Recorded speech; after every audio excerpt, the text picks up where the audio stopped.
Hello everyone. Today we are going to start part B of corporate funding.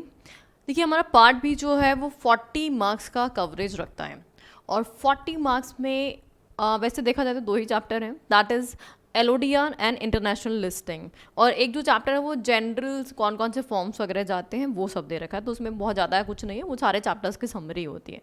तो और इस part में आप ये मान के चलना LODR ना करके 30 मार्क्स का वेटेज रखता है। 25 टू 30 मार्क्स के क्वेश्चन LODR में से आने वाले हैं, मतलब एक चैप्टर, सिंगल चैप्टर और 25 टू 30 मार्क्स हम सिक्योर कर लेंगे।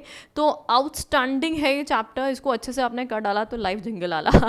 अच्छा फाइन। अच्छा यहाँ पे जो ये LODR है ये अंडरस्टैंडिंग वाला चैप्टर भी नहीं है, इसमें ICDR या अदरवाइज रेगुलेशन की जैसे आपको अंडरस्टैंड भी नहीं करना है। It's simply a disclosure regulation कि कब कब क्या क्या डिस्क्लोजर करना है, सैबी या स्टॉक एक्सचेंज को कब कब इन्फॉर्म करना होता है, वेबसाइट पे कब अपलोड करना है, न्यूज़पेपर एडवर्टाइजमेंट कब देने हैं एंड सो ऑन। तो ये सारे रजिस्टर्स या बुक्स या जो भी कुछ आप मेंटेन करेंगे वहाँ पे आपको जो सैबी है उसने रेगुलेशन प्रोवाइड की है।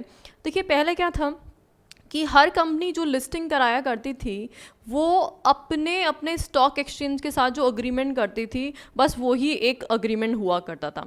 अब हर स्टॉक एक्सचेंज का जो अग्रीमेंट है वो डिफरेंट है, तो कंप्लाइंसेस में वेरिएशन आ सकते थे, तो उसको एक यूनिफॉर्मिटी लेके आना कि भैया, और डिफरेंट रेगुलेशन में जो बातें लिखी गई उनको एक जगह पे समरी करके लिखना है ना। बेसिकली रेगुलेशन क्या था कि जैसे मान लीजिए ICDR ने कुछ बोला तो वहाँ की बातें हम अलग से डिस्क्लोजर में रिकॉर्ड कर रहे हैं, या जो भी अदरवाइज डिवेंचर्स आपने इशू किए तो सारी जो भी सिक्योरिटीज आप लिस्ट कराएंगे उन लिस्टिंग के कंसर्न में जो भी डिस्क्लोजर रिक्वायरमेंट है वो एक जगह इकट्ठा करके रख दिए, ताकि आपको ढूंढना नहीं पड़े कि यार हम कहाँ कैसे डिस्क्लोजर देंगे। तो दिस इज़ व्हाट LODR, और एक ही जगह रखना इसलिए ज़रूरी था कि एक कंपनी इक्विटी शेयर भी इशू कर सकती है, डिबेंचर्स भी इशू कर सकती है, प्रेफरेंस शेयर्स भी इशू कर सकती है।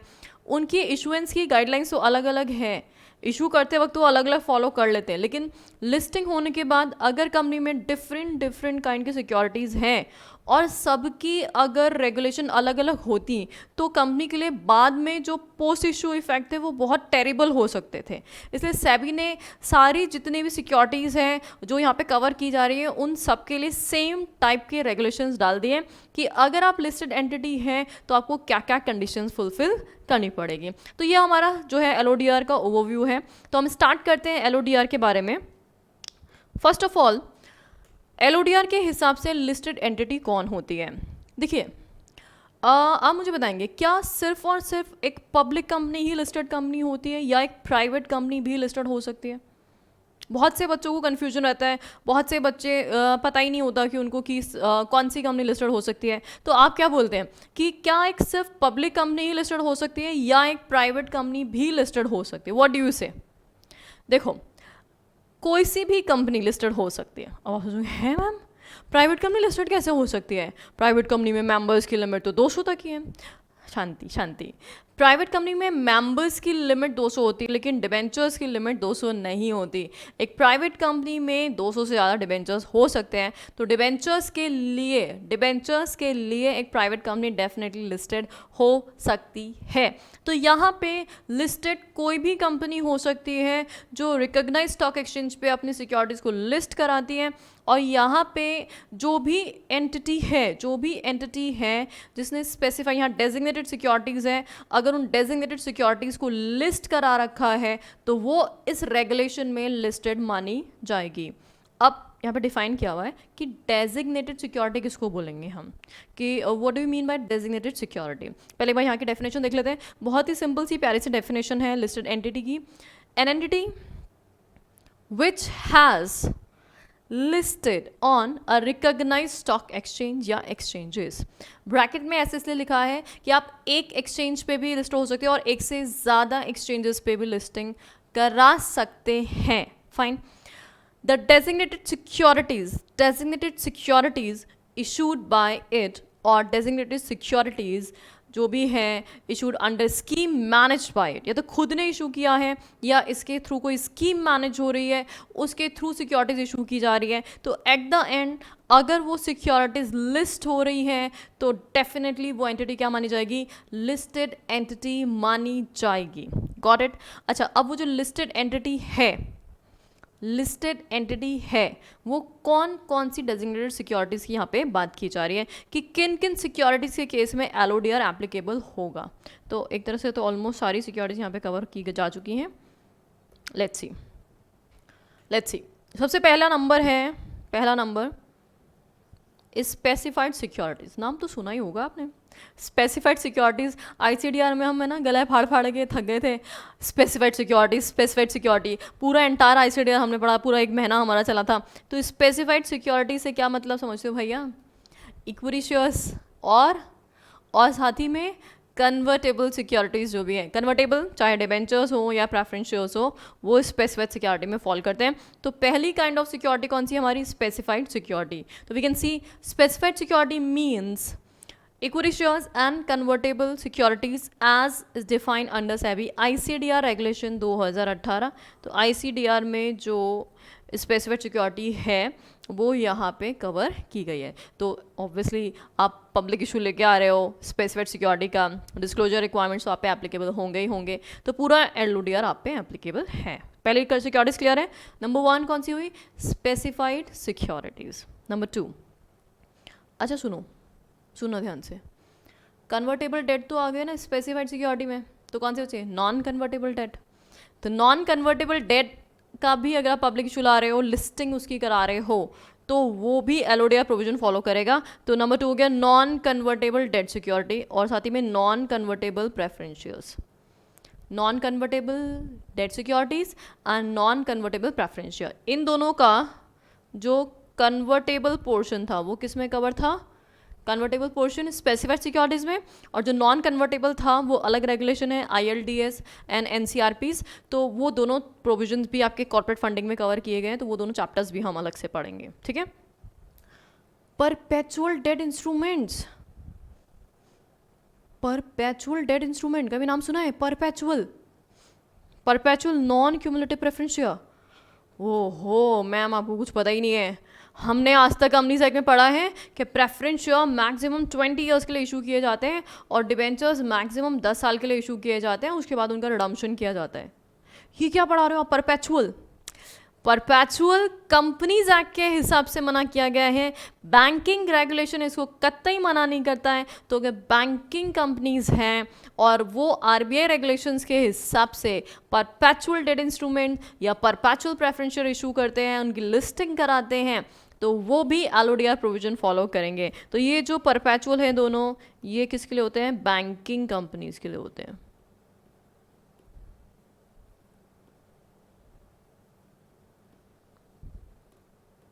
जो भी बैंकिंग इंस्टीट्यूशंस हैं उन पे ये प्रोविजन RBI के रेगुलेशन एप्लीकेबल हैं, तो इसलिए वो अलाउ होते हैं।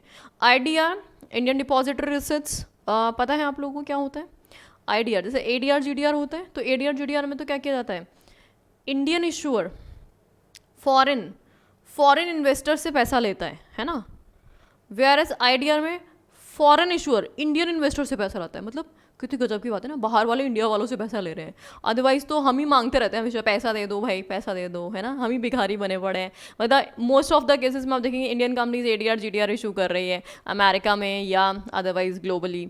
बहुत रेयर ऐसे एक्सेप्शनल केसेस में, जैसे स्टैंडर्ड चार्टर्ड बैंक जो है उसने इंडिया में इशू लेके आया, मतलब उसको इतना भरोसा था कि इंडिया के लोग इन्वेस्टमेंट कर देंगे। हम इंडियंस तो वैसे भागते हैं इक्विटी मार्केट, और बाहर की कंपनी हो तो हम तो पैसे गायब हो जाते हैं, हमें क्या पता है कौन क्या, हमें नहीं पता कुछ भी, तो ऐसे गायब भी हो जाते हैं। लेकिन फिर भी ठीक है, IDR का प्रोबेबिलिटी है ही, तो वो अगर लिस्टिंग है तो वो भी इसी रेगुलेशन में कवर किया जाता है।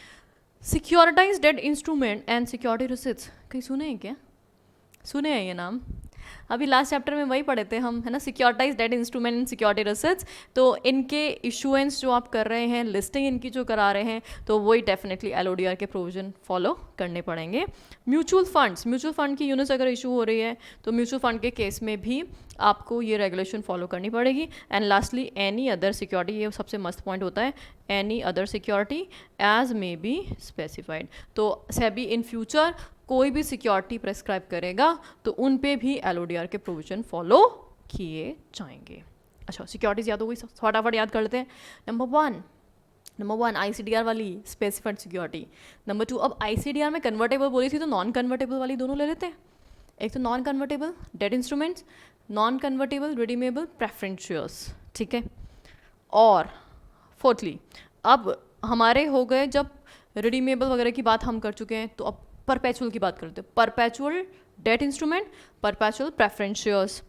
देन उसके बाद हम बात कर लेते हैं securitize debt instruments research, security research की, एंड साथ ही में हम बात कर लेते हैं आईडीआर की, ओके। और म्यूचुअल फंड की यूनिट्स और ले लो, बाकी अदरवाइज जो भी specified by SEBI. In future SEBI को कुछ और समझ में, जैसे ये सिक्योरिटी ली नहीं थी हमने, तो सेबी ने अपना स्कोप वाइडर रखा हुआ है, कभी भी अमेंड कर सकता है। तो एप्लीकेबिलिटी आई गेस आप लोग को क्लियर है कि कौन कौन से सिक्योरिटीज़ के इशुएंस पे एलओडीआर एप्लीकेबल होने जा रहा है, ठीक है।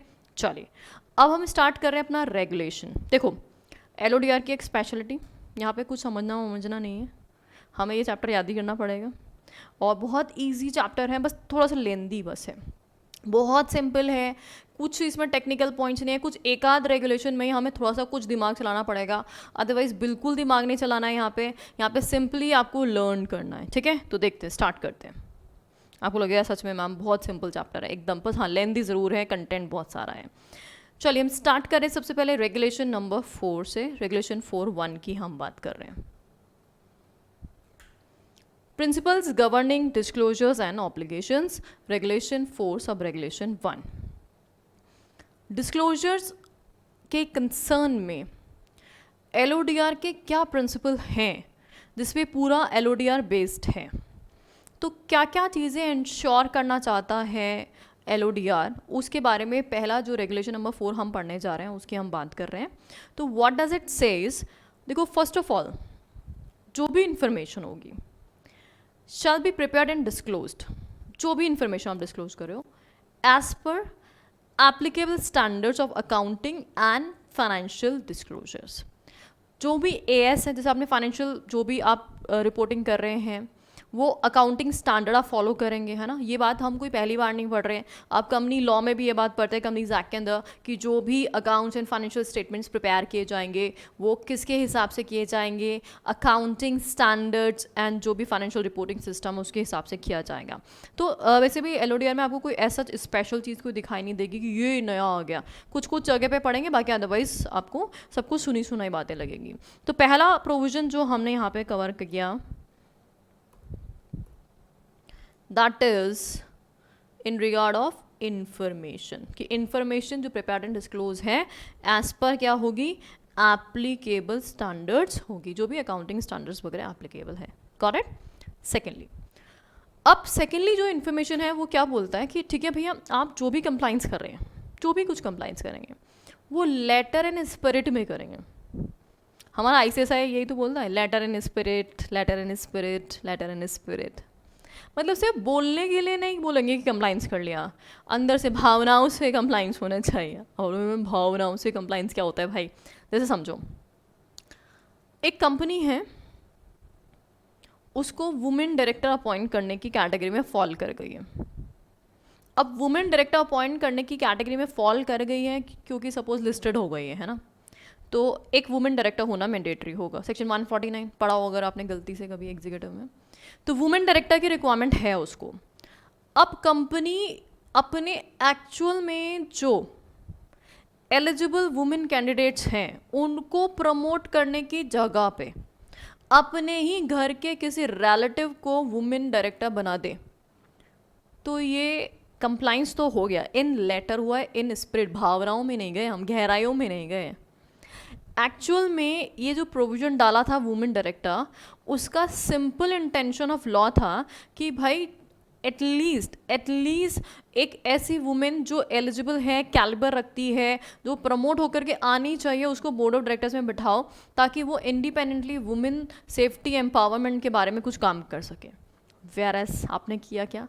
अपनी बीवी को उठा करके डायरेक्टर बना दिया, या अपनी सिस्टर को या अपनी मॉम को, जिनको कॉर्पोरेट से कोई लेना देना नहीं है, और फिर एट द एंड वो वही करेगी जो आप बोलोगे। आपने उसे घर से पट्टी पकड़ा के रखे, देख ले भाई, सुन बीवी या सुन माँ, मैं ऐसा ऐसा रेजोल्यूशन होगा, उसमें ये हाँ बोल देना, इसमें ना बोल देना।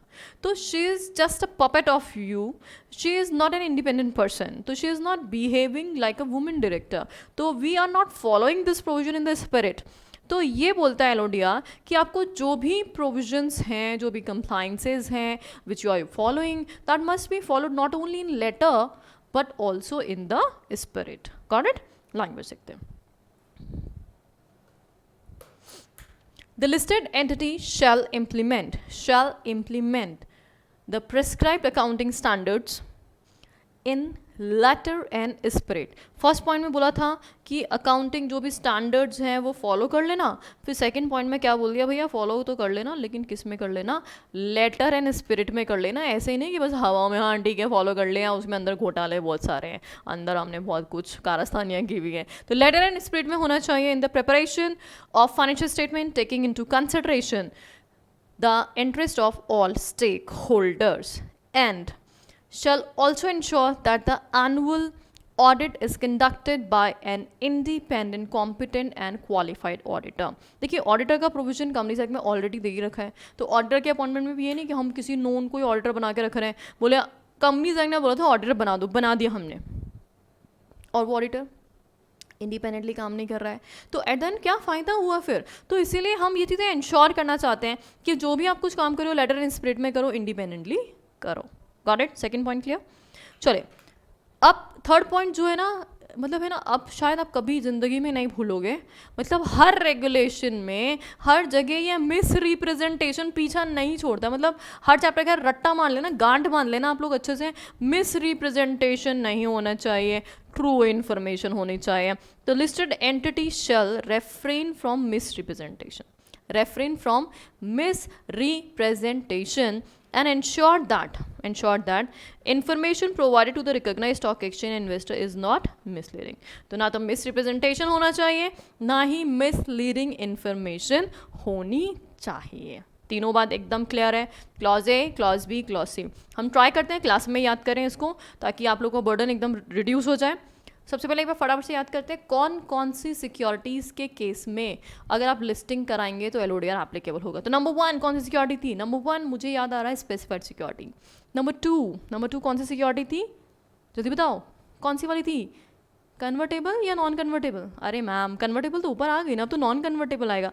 Non convertible debt instrument, non convertible preference shares, perpetual debt instrument, perpetual preference share, IDRs, securitise debt instrument, security receipts, mutual fund की यूनिट्स और others as may be prescribe. That's it. अच्छा, अब हम बात कर रहे हैं रेगुलेशन नंबर 4(1) की, जिसमें डिस्क्लोजर्स के बारे में बात कर रहा है कि प्रिंसिपल्स क्या हैं डिस्क्लोजर के कंसर्न में और ऑब्लिगेशंस क्या होंगी।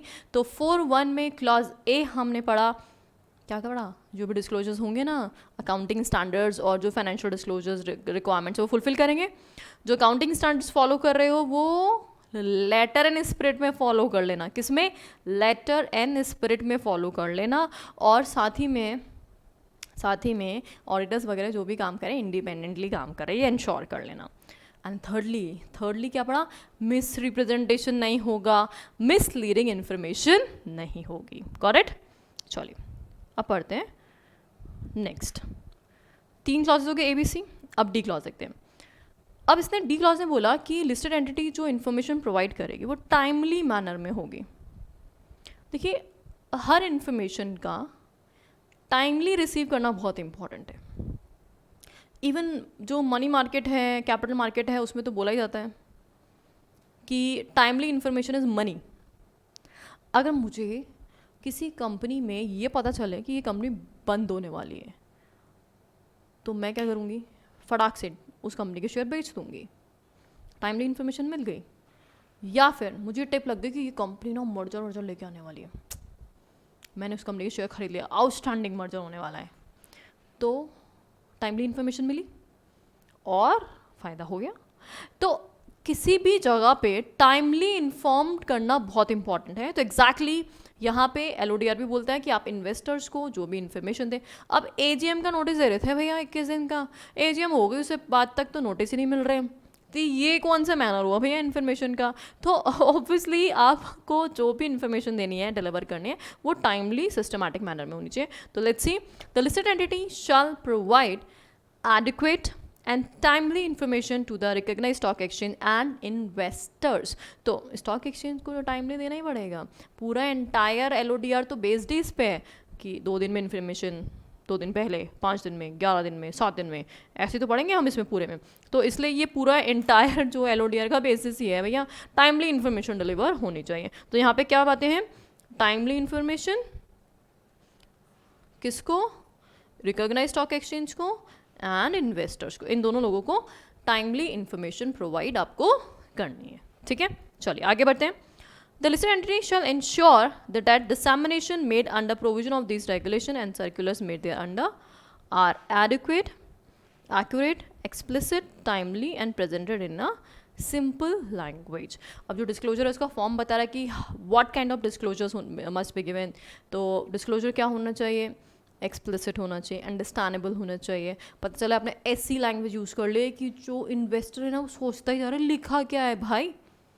कभी कभी ना ऐसा होता है, although I am good in English but still कभी कभी ना कुछ लोगों की पोस्ट पढ़ करके मुझे भी ऐसा लग जाता है कि लिखा क्या है। कभी आप सोशल नेटवर्किंग में देखना, कुछ कुछ लोगों की पोस्ट ना पता नहीं क्या लिखी हुई होती है, उसको ना 3 से 4 बार पढ़ना पड़ता है, फिर समझ अच्छा ओ ये कहना चाह रहे थे क्या। तो ऐसे हाल मत कर देना, जो भी इंफॉर्मेशन दो नॉर्मल जनरल लैंग्वेज में दे देना। फाइन, चलिए नेक्स्ट है चैनल फॉर डिसएमिनेशन इंफॉर्मेशन। क्या होना चाहिए? इक्वल होना चाहिए सबके लिए। Provide for equal, timely and cost efficient access to relevant information by investors. Means website पे अपलोड किया तो वेबसाइट पे कोई भी पर्सन आपकी इन्फॉर्मेशन आसानी से देख सकता है और उसके लिए कोई कॉस्ट भी नहीं लगती है। लेकिन मान लो आपने ऐसे कहीं छुपा के रख दी इन्फॉर्मेशन, बोला कि ये लिंक है, इसको क्लिक करो, इसमें आईडी डालना, इसमें पासवर्ड डालना, और फिर उसमें इतने रुपए पे करने पड़ेंगे, और इन्वेस्टर बोलेंगे नहीं चाहिए इन्फॉर्मेशन, रहने दो, तुम्हारी इन्फॉर्मेशन खुद ही रख लो। ऐसे मत कर देना। मतलब एक्सेसिबल होनी चाहिए सिस्टमैटिक वे में। या तो बोल दो रजिस्टर्ड ऑफिस पे आके देख लो, वहाँ पे बुक्स पड़े हैं तो वो ठीक है, उसके लिए फीसिबल होगा। या वेबसाइट पे आपने अपलोड कर दी इन्फॉर्मेशन, पब्लिक एडवर्टाइजमेंट आपने दे दिया। तो जहाँ जैसा रिक्वायरमेंट है सिस्टमैटिक वे में, कॉस्ट एफिशिएंट मैनर में आपको इन्फॉर्मेशन डिसएमिनेट करनी है। Got it? तो एक तो क्या बोला, टाइमली इन्फॉर्मेशन दे दो, टाइमली नहीं दोगे तो गड़बड़ हो जाएगा। फिर सेकेंडली क्या बोला, जो इन्फॉर्मेशन तो एडिक्वेट होनी चाहिए और सही लैंग्वेज में होनी चाहिए। और अब क्या बोल रहा है ये थर्ड पॉइंट में कि जो डिसएमिनेशन के चैनल है, चैनल ऑफ डिसएमिनेशन, वो ऐसे होने चाहिए कि जिसको आप आसानी से एक्सेस कर सकते हो और उसमें कोई कॉस्ट वॉस्ट भी नहीं लग रही हो, नहीं तो इन्वेस्टर नहीं एक्सेस करेगा उसको। चलिए नेक्स्ट है कि जितनी भी रेगुलेशन है, गाइडलाइंस, उनको फॉलो कर लो, सिंपल सी बात। तो देखो, the listed entity shall abide by all the provisions of the applicable laws, जितने भी applicable laws हैं वो सबसे अवॉइड होगा, and such other guidelines as may be issued from time to time by the board and the recognized stock exchange। तो board मतलब सेबी और recognized stock exchange ने जो जो टाइम टू टाइम जो भी लॉज बनाए वो आप फॉलो करेंगे in this regard and as may be applicable. तो जनरल बात है, तो जो भी रेगुलेशंस हैं फॉलो कर लो। Listed entity shall make specified disclosures and follow its obligation in letter and spirit taking into consideration the interest of all stake holders. अब आप बोलोगे मैम पहले भी तो लेटर स्पिरिट बोले थे।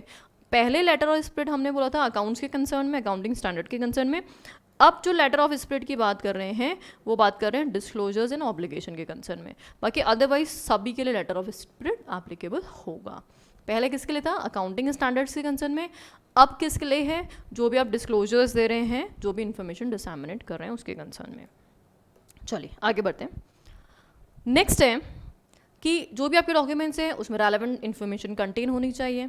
देखो घुमा घुमा के वही बातें आ रही हैं, पहले भी हमने पढ़ लिया था कि मिसलीडिंग इन्फॉर्मेशन नहीं होगी, अब मिसलीडिंग नहीं होगी तो उसी के साथ भी डाल सकते थे कि भैया इन्फॉर्मेशन सारी होनी चाहिए, मटेरियल होनी चाहिए, सारे फैक्ट्स कंटेन करने चाहिए। ठीक है, बोल दिया इसने। वापस से दोबारा से नेक्स्ट पॉइंट पढ़ लेते हैं हम लोग। तो नेक्स्ट क्लास जो बोल रहा है that is what, filing reports, statements, documents and information which are event based or file periodically. अभी इवेंट बेस्ड और पीरियोडिकली क्या है वो अभी आगे समझ में आ जाएगा कि कोई स्पेसिफिक इवेंट में ही फाइल किए जाते हैं कुछ कुछ चीज़ें, और कुछ स्पेसिफिक पीरियड के बाद आपको फाइल करना ही पड़ते हैं, है ना।